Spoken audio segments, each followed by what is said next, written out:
Thank you very much, Mr. Speaker.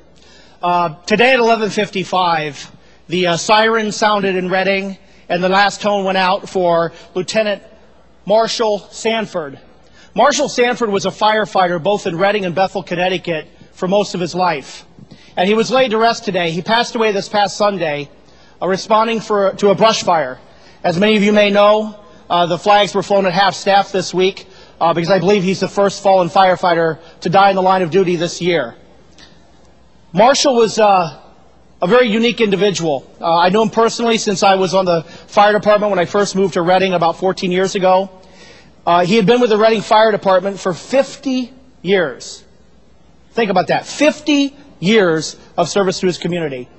He was also the past president of the company. He was a 40-year volunteer for Danbury Hospital Emergency Room. And, of course, he's a past president of Bethel Fire Department as well.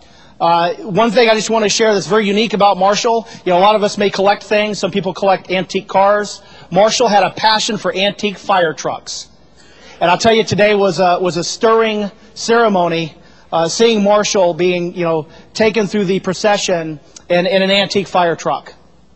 So I hope your thoughts go out today to the family as they do for me, and I'd like to yield over to the other representative from Reading, Representative Shaban.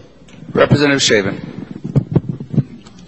Thank you, Mr. Speaker. Following up on what Representative Carter just alluded to, I've known Marshall for years as well. He not only was he a dedicated public servant through his work at the fire department, he also was involved with a lot of other community organizations, including serving 30-something, almost 40 years of the zoning board with where I first met him.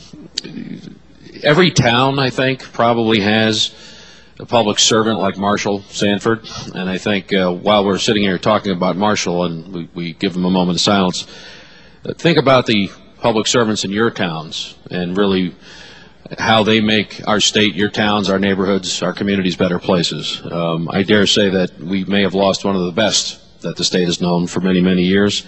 And it's a sad day for all of us. But with that, I yield to the minority leader. Representative Cafero. Thank you, Mr. Speaker. Ladies and gentlemen, Marshall Sanford had a Norwalk connection as well. I did not know him as a firefighter. I knew him as a teacher. He taught at my high school, Norwalk High School, for many, many years. And all of the kids were well aware of the fact of his love and dedication for the profession of firefighting. It is ironic, I guess, that this man who devoted 50 years of his life to firefighting would spend his last moments doing just that. And I would ask the chamber to please recognize him with a moment of silence through you, Mr. Speaker. Thank you, sir. I would ask the chamber to stand for a moment of silence in recognition of Lieutenant Marshall Sanford.